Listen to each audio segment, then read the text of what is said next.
Capítulo 1. La peste danzante de 1518.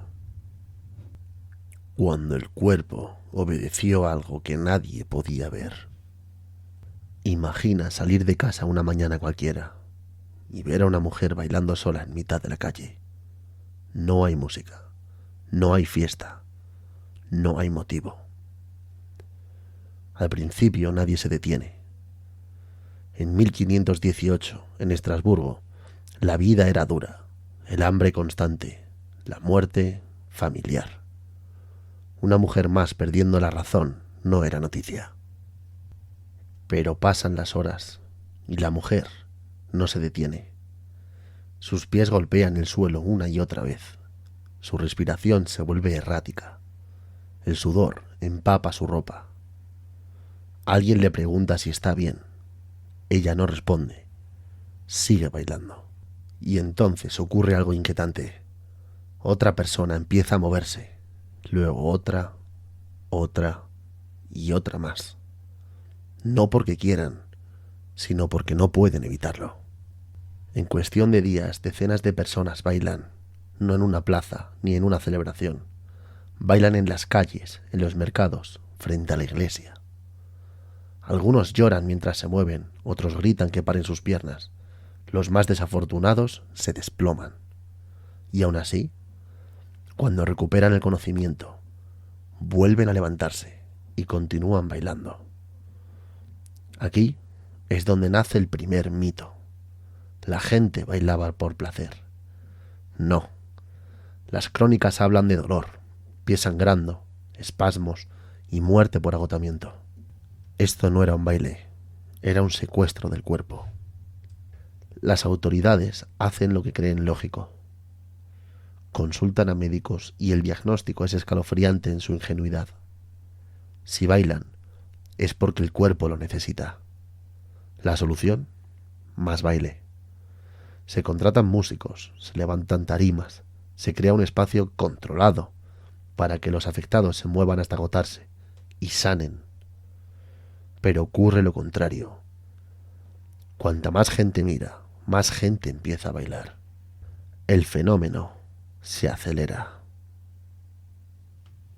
La sociedad entera estaba colaborando, sin saberlo, en su propia enfermedad. Surgieron mitos, como el de la posesión, pensando que estaban poseídos.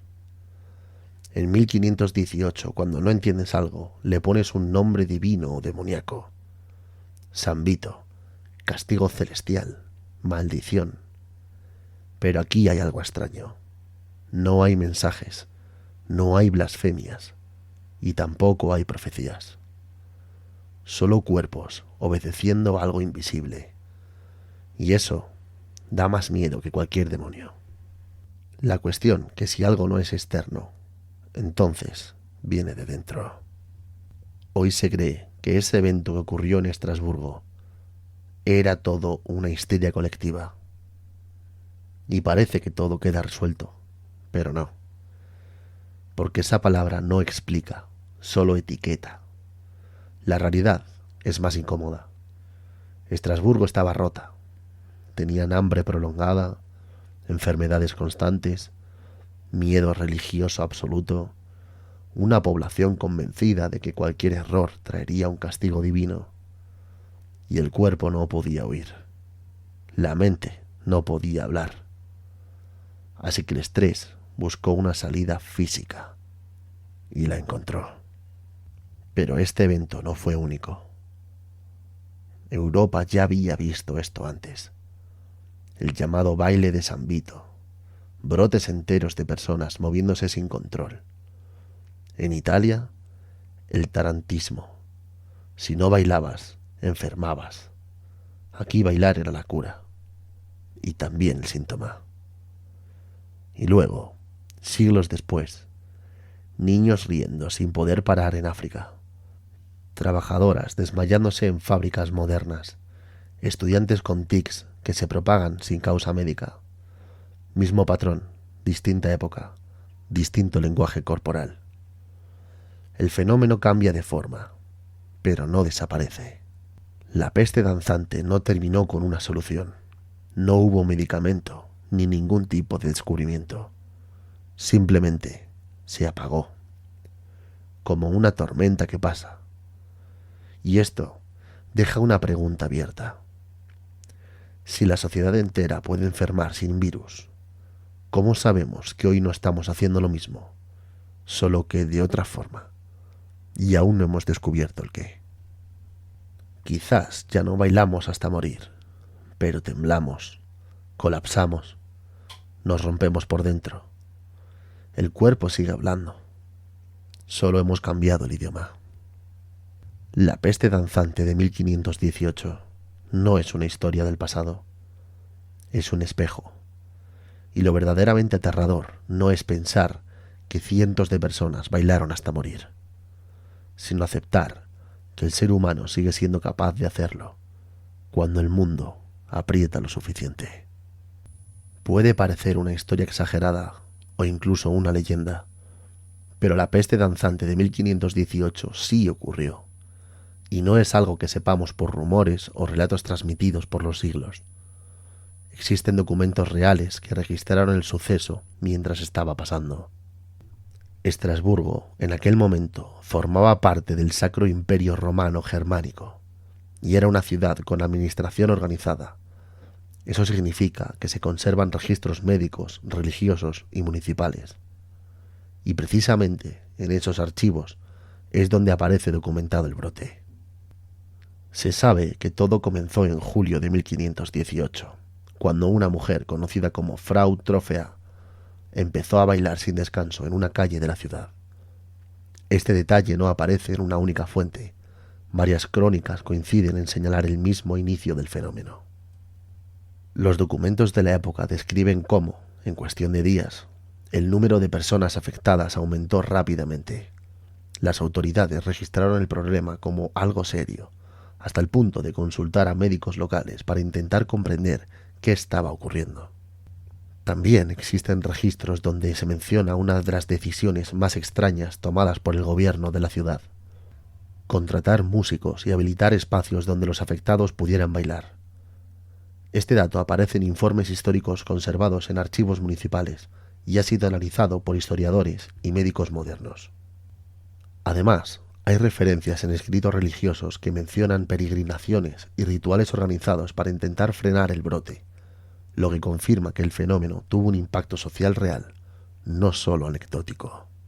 Durante siglos, estos documentos quedaron dispersos en archivos europeos, pero en la actualidad han sido estudiados por investigadores especializados en historia médica y social.